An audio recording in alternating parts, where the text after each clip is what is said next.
Je vous présente le député de Westmount-Ville-Marie, l'honorable Marc Garneau.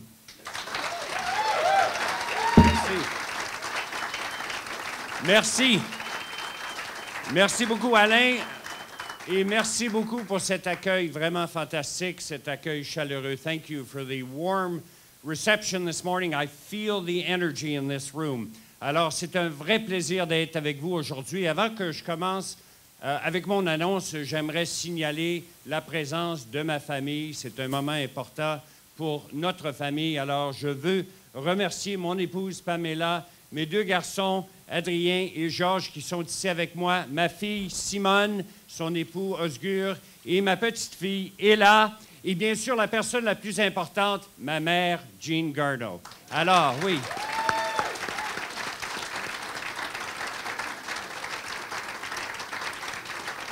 Et merci à vous tous d'avoir pris le temps de venir ce matin pour... j'ai une annonce importante à vous faire ce matin. Je veux vous dire que j'ai décidé de me porter candidat à la course à la direction du Parti libéral pour devenir le prochain chef du Parti libéral et le prochain premier ministre du Canada. Merci. Thank you. Thank you. So I have an important announcement to make this morning. And that announcement is that I am throwing my hat in the ring to become the next leader of the Liberal Party and the next leader, the next Prime Minister of Canada. Thank you. Thank you. Thank you. My decision is based on my commitment to bring real change. And I'm talking serious change to my party and to my country. My goal is to restore integrity and principled leadership to Canadian politics. It's time. It's time. Thank you. It's time for a change in Canada, in our politics, in our party, and most of all, in our government. Because of you, my friends, I have the honor to represent the riding, the fantastic riding of Westmount-Ville-Marie. I've had that privilege since 2008, and I want to thank you for the confidence that you've shown in me. Comme beaucoup d'entre vous le savez, que ce soit dans la marine canadienne, que ce soit comme astronaute, que ce soit comme président de l'Agence spatiale canadienne, j'ai passé ma vie à servir mon pays et je suis extrêmement fier de qui je suis et de la contribution que j'ai apportée à mon pays. Je crois en l'engagement, à l'excellence dans tout ce que je fais. Si ça vaut la peine d'être fait, il faut le faire de façon à faire ressortir l'excellence. Je crois au devoir accompli avec honneur. Je crois à l'importance de l'éducation. C'est ce qui m'a permis de faire toutes sortes de choses dans ma vie. Et surtout, je crois en mon pays, le Canada. Mais aujourd'hui, merci.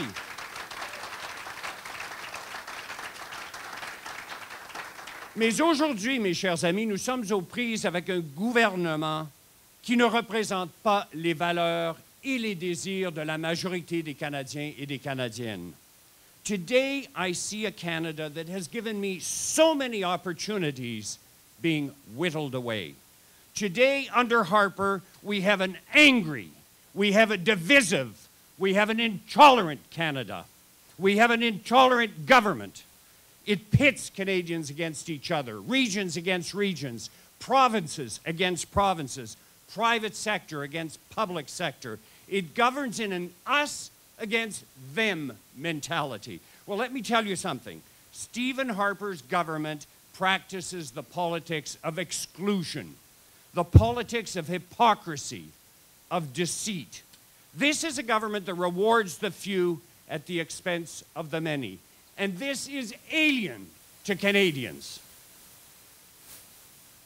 We have a government that wraps itself around the flag and abandons our veterans.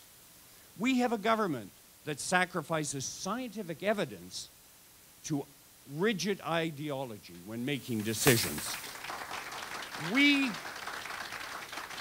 We have a government that is failing to maximize our economy's full potential. Aujourd'hui, un très grand nombre de nouveaux Canadiens n'arrivent pas à trouver du travail dans leur domaine de spécialisation. Nous perdons des emplois dans le secteur manufacturier. Les entrepreneurs canadiens sont obligés de quitter le pays pour concrétiser leurs idées. Et le taux de chômage chez les jeunes est le double de la moyenne nationale. Oui, je l'ai dit, le double de la moyenne nationale. Nous pouvons et nous devons faire mieux. En fait, notre avenir en dépend. Il faut se réapproprier ce pays, notre pays, où chaque citoyen peut exercer son plein potentiel. Ce pays qui se doit de redevenir ce terreau fertile à l'innovation et à la création, ce gage de richesse économique et culturelle. Notre gouvernement doit fournir un cadre propice et souple qui permet au secteur privé, aux petites et moyennes entreprises et aux investisseurs de faire usage de leurs compétences d'entrepreneurs. Il est impératif de le faire si nous voulons créer des emplois et donner aux Canadiens et aux Canadiennes l'occasion de s'épanouir pleinement. I believe that we can develop this knowledge-based economy. But to build this vision, to regain the trust of Canadians, Liberals must confront the serious challenges before us. Today, we Liberals are in a vice. We're being squeezed on the right by the Conservatives, and we're being squeezed on the left by the NDP. To those of you who think that we might get crushed, let me say this. Never. Canada needs a Liberal Party committed to everyday Canadians. We must be clear on who we are. We are not Stephen Harper Conservatives. We believe and care about all Canadians, not just those who vote for us. And we are not the NDP. We know that government can't solve every problem. We are, thank you, we are Liberals. We are Liberals. We believe in the energy of the private sector and the balance of the public sector. We believe in a market-driven economy. We believe that hard work should be rewarded. We believe in complementing fiscal discipline with progressive social policy. We certainly believe in the protection of the environment. And, thank you. Thank you. And we believe in using science to formulate policy.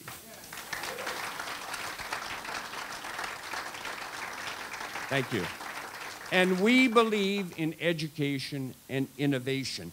That is what Liberals believe in. That is what I believe in. That is what Canada is all about. That is our Canada. Thank you. Thank you. So to all of you, my dear fellow Liberals, I've got news for you. The Liberal Party is here to stay. Thank you. But that doesn't mean that we can stay the same. We must, as a party, embrace change. We must be open to everyone. We must avoid trying to find quick, easy solutions. We must build on the past, but not live in it.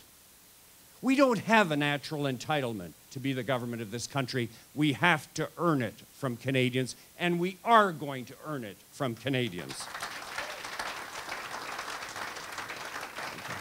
Most of all, we must be creative, innovative, and embrace the future.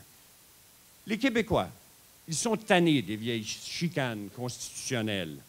Ils veulent que l'espace politique soit défini en vertu d'objectifs qui assureront la prospérité et l'épanouissement du Québec. Ils veulent que leurs acquis soient protégés et respectés. J'ai été l'un de ceux qui ont initié le concept de la nation québécoise au sein de ce pays. Et je poursuis maintenant en vous disant que je prendrai toutes les initiatives devant être vouées à l'épanouissement du Québec. Il est temps de mettre de côté les conflits qui divisent et de recentrer le débat sur les enjeux déterminants et essentiels. Il est temps... Merci. Merci. Il est temps de recentrer le débat sur les sujets qui touchent les Québécois au quotidien, l'économie. Il est temps de recentrer le débat sur les enjeux qui auront un impact direct sur les générations futures. Tous les partis, incluant le mien, je l'avoue, ont échoué dans cette tâche dans le passé. Maintenant, il faut que l'espace politique gravite autour des intérêts des Canadiens et des Canadiennes et je vais m'évertuer à travailler pour que les Québécois reprennent la place qu'ils méritent. Merci.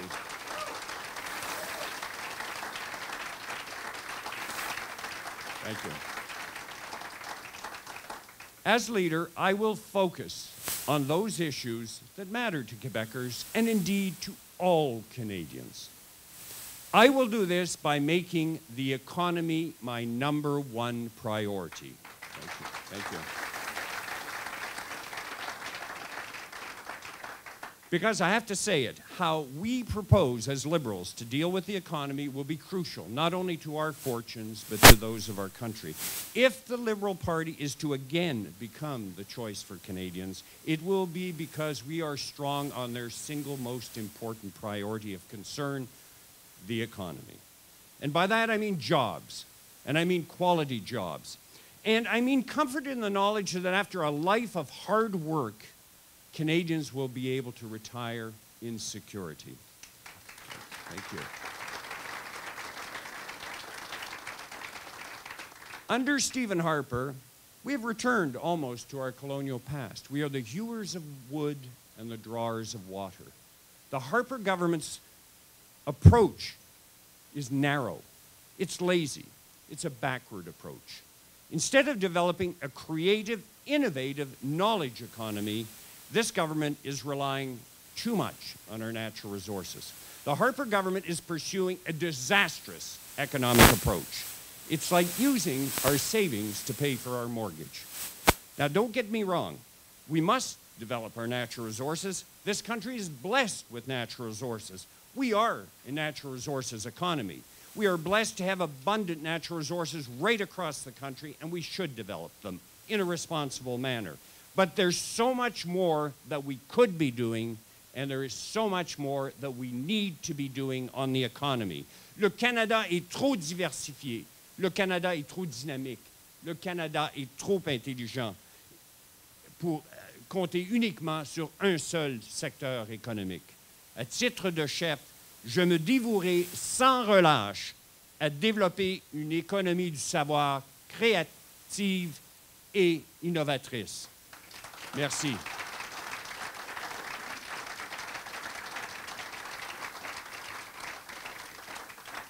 Une économie qui s'appuie sur notre secteur manufacturier, notre secteur aérospatial, notre secteur biotechnologie, notre secteur des technologies vertes, notre secteur des jeux vidéo, notre secteur agricole et oui, notre secteur des ressources naturelles. Une économie qui tire pleinement parti de notre main-d'œuvre instruite et talentueuse. Une économie qui reconnaît les petites entreprises comme des génératrices de richesse et d'emplois. Je parle bien sûr d'une économie du 21e siècle. Thank you. So, my friends, let's drive investment into startups. Let's create real job opportunities for our youth.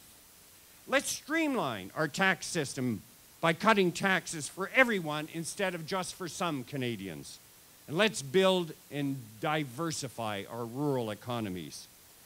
Let's put our old constitutional battles behind us and focus on what we care about, the economy, jobs, and a fair society.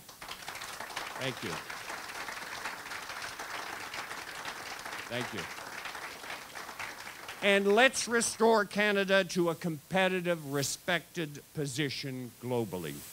Ladies and gentlemen, believe me, this isn't rocket science. I know something about rocket science, and this is not about rocket science. Mais mesdames et messieurs, il faut le reconnaître, c'est quand même un grand défi. Et un défi nécessite des actions concrètes, pas des discussions, mais des actions concrètes. Et des actions nécessitent de la direction, de la détermination et de l'intégrité. I am talking about real leadership, the kind you learn from a father who served in the military and a grandfather who served before him in World War I and was wounded not once but twice. Men of discipline and sacrifice and valor. Values that I had reinforced when I chose to serve my country in the Navy and rose to the rank of naval captain. The type of leadership that is born of hard work, a dedication to learning, and the perseverance to reach one's goals. Because that's what it took for me to gain my doctorate in electrical engineering, to become chancellor of a great university, and to become an astronaut. The type of leadership that comes from guiding an organization of hundreds and delivering a budget worth hundreds of millions annually in a high-risk business, as I did at the Canadian Space Agency as its president. Leadership, thank you, thank you. I am talking about leadership that comes from who you are and what you have accomplished. Yes, I was an astronaut, but I don't want to be defined by what I did up there. I want to be defined by who I am inside here. I am proud that I had the distinct honor to represent Canada as the first Canadian astronaut. But I am more than that. Je suis le fils d'un militaire qui s'est élevé contre la tyrannie. Un ingénieur qui comprend que c'est l'innovation qui transforme la science en magie. Un cadre qui a dirigé une grande organisation de renommée internationale. Un éducateur qui fut chancelier d'une université innovatrice et florissante. Ladies and gentlemen, I am a leader. Thank you. Thank you.